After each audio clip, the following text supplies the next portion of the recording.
Welcome to today's episode of TBD with TLG. I'm Gene Trowbridge, and this is my partner, Jonathan Nieh. And Jonathan, today our TBD topic is, are you ready? What is it? Money-raising myths. Now, why this is important is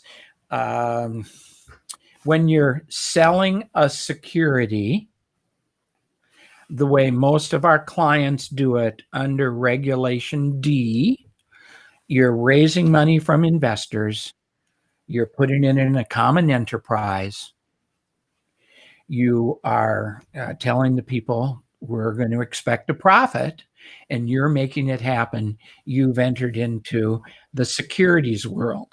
And so in the securities world, under Regulation D, there are two ways you can raise money. One is advertising, and another is without advertising. So a lot of our clients, Jonathan, want to raise money without advertising because that allows them to take sophisticated investors, not be limited to just taking accredited investors, which is what happens if they take advertising. 506C says if you advertise, you can only take accredited investors. 506B says no advertising, you can take sophisticated investors. So, Jonathan, what they do, they come to us and say, well, I'm not going to advertise because I know that if I do any one of these things we're going to talk about today, it's not advertising. And that's basically the idea of it, right, Jonathan? Yeah, they hear these things online.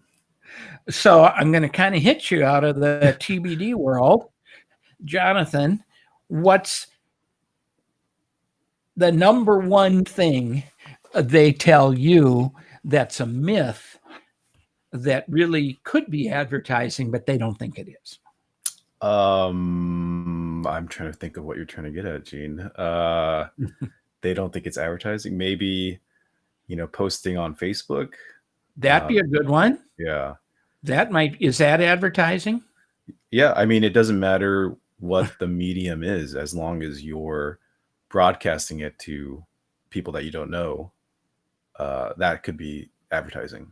Okay. Right? Yeah, absolutely. And I think some of the other things we're getting at are the myths that we hear about when people say, well, no, I'll throw one out there. Mm-hmm. I talked to the person 3 times. The 3-touch rule. The 3-touch rule. Okay. I hear that all the time. And the 3-touch rule is kind of interesting because what you need as a syndicator with a relationship with your investor to defend an argument about advertising is that you have a pre-existing substantive relationship. So people come to us and say, well, I met them. I was standing in front of a group and I pitched a deal to the group. And then later that evening, I sat and talked to them about the deal. And then the next day I met with them, we signed them up, and I raised money. That's not going to work, Jonathan, because the initial contact was probably advertising.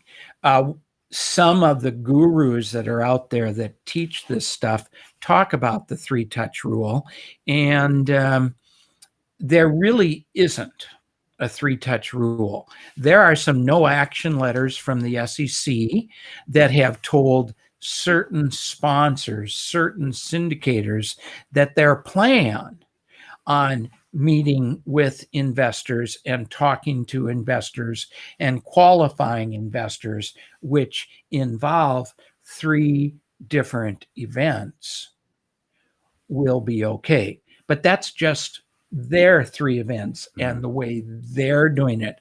A no action letter that gets applied for by a syndicator and gets a response from the SEC deals with that syndicator's state of facts, not everyone. So there really is no 3-touch rule. And in my example, I said you're standing up in front of the group, you're pitching a deal, and then that's one of the touches. Well, that violates everything right away, because when you're pitching the deal to the group, chances are you don't have a pre-existing relationship that's substantive with everyone in that group. So you're off on the wrong foot to start with.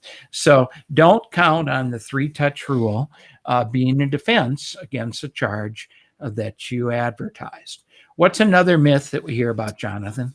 Another one I hear quite a bit is the 30-day rule. So Ooh. there's the idea, if you meet someone and then you wait 30 days, after that period, now you have a substantive relationship with them. And now you could take them into your 506B offering. And I think that also comes from a no action letter too, right? Well, it does come from a no action letter. LAMP Technologies, if I remember, what LAMP was doing is they were doing a closed-end fund. Their fund was going to be available for 3 years, and then they were going to close it down. So they were on social media pitching whatever they did, and they started out with a generic pitch. And then they said to people, if you'd like to hear more about how we are going to approach this opportunity we just talked about, click here and send us a pre-qualification questionnaire. We'll have someone contact you. We'll talk about whether you're suitable for the investment. And then to protect them against advertising, they went to the SEC and said, well, we're going to put a 30-day cooling off period. Well, the 30-day cooling off period is fine, but they had a number of things that they were going to do in that 30-day cooling off period that they were going to follow. And the SEC came along and said, okay, given your fact pattern and what you're going to do, if you actually do that, that's fine. And the reason they went to the SEC is prior to them, Jonathan, the IPO net, no action letter IPO net says, hey, we're going to educate people on how to invest in IPOs. We're going to drive people to our website, and what's on the website is very generic. If they're interested in more, they click here, they fill out the questionnaire. One of our representative calls them and figures out if they're suitable for the risk that goes with an IPO. And then IPO was going to say, I think you can invest with us, but we don't have anything for you today.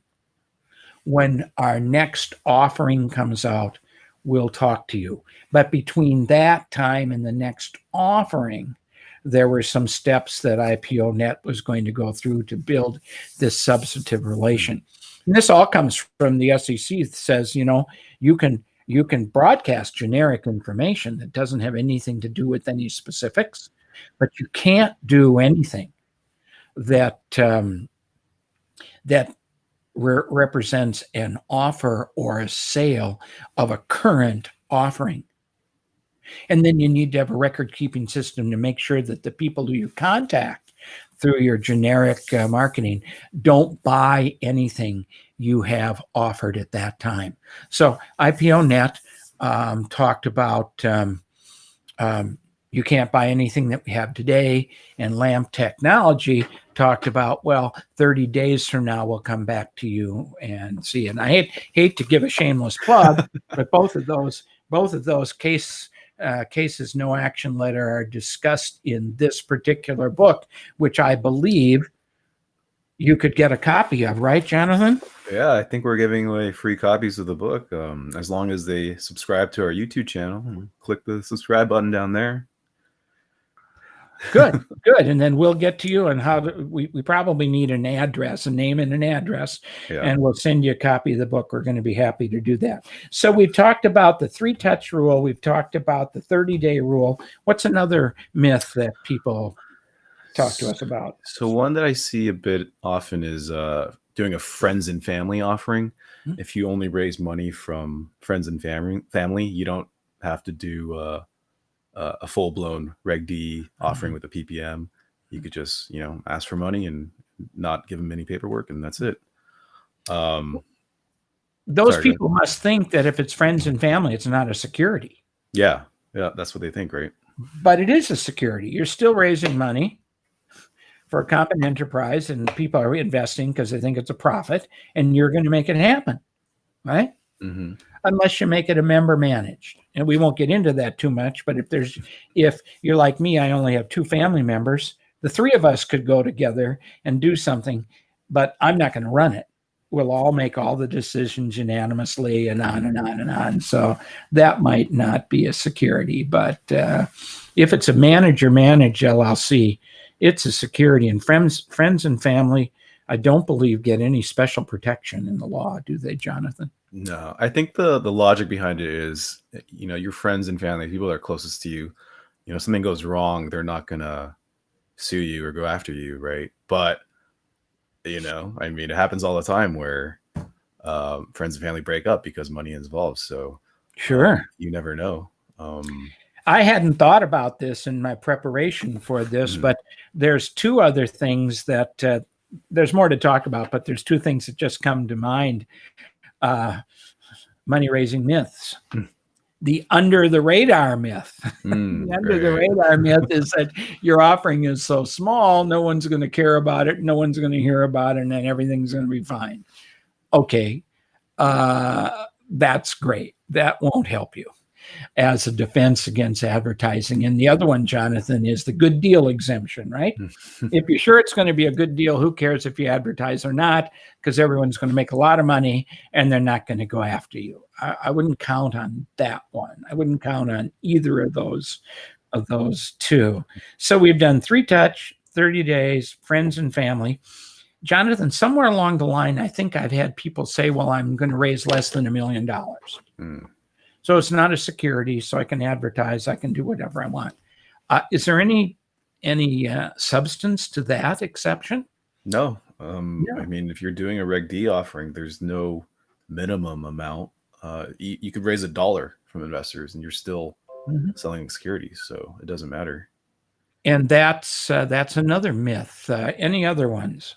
One I've heard before is self-certification of investors, right? So yes, in 506, if you're doing a 506B offering, you can rely on investors' self-certification that they're either accredited or sophisticated. But you still need that pre-existing substantive relationship, right? You can't just go out to some random person and give them a form and ask them to fill it out and just check a box saying that they're accredited and you're good. So you actually think some people come to you and talk to you about the fact that as long as everyone's accredited, I don't have to worry about the advertising rule, regardless of whether I do a B or a C? No, it's more people doing a B, and they think that all they need to do to, make sure that they have a good group of investors is just give their investors a form that says, "Are you accredited investor?" And they just check the box saying that. Right, so you're saying in a B, some people say if the investors are accredited, I don't have to have a pre-existing substantive relationship with them. Yeah, and all they're relying on is that investor just checking a box. Yeah, so that's wrong. That's wrong. That's nasty. The other one I've heard is less than 10 people. Okay, now the less than 10 people kind of goes along with the one that I've heard if you raise less than $1 million. Those probably come from some state rules. There's a possibility that you could do a securities offering on an interstate basis. Everything is inside of your state, and each state has their own rules. Like Texas, the rule is 35 people with whom you have a pre-existing relationship, and really nothing more than that. But every state is a little different. So you might have heard that in your state you can do a private placement for less than $1 million, or you can do a private placement for less than 10 people, but you still have to follow the state rules. So you'd need a state attorney to give you advice on all that. Now, can you think of any other myths we run into? I've heard another one where people don't think they need a PPM if like Okay. certain conditions are met. What conditions would relieve you of the responsibility of giving an investor a PPM? What have you heard? So, well, I mean, legally, the rule is that if you have any investors that are not accredited, a PPM is required by law, right? So the thinking is, okay, if all my investors are accredited, then I don't need a PPM. Mm-hmm. But I mean, you're still required to provide all the material information to your investors in some form or another, right? It doesn't necessarily have to be a PPM, but I mean, might as well just do a PPM, right? Well, absolutely. And I look at some of the ones that we do, they put together a property package. They put together the operating agreement. They have a good subscription agreement that outlines risks and conflicts. And all their investors are going to be accredited and have invested with them before. I mean, so I put a staple on all that stuff. You could call it a PPM. Yeah. Okay. You still have to give them the information. But when you start with a lot of people, you need a disclosure document that tells the story, right? Isn't that what we call our PPM, the story? Yep. Story They of the read the offering. story, and then the other documents fulfill the rules of how that story is going to run. Yeah.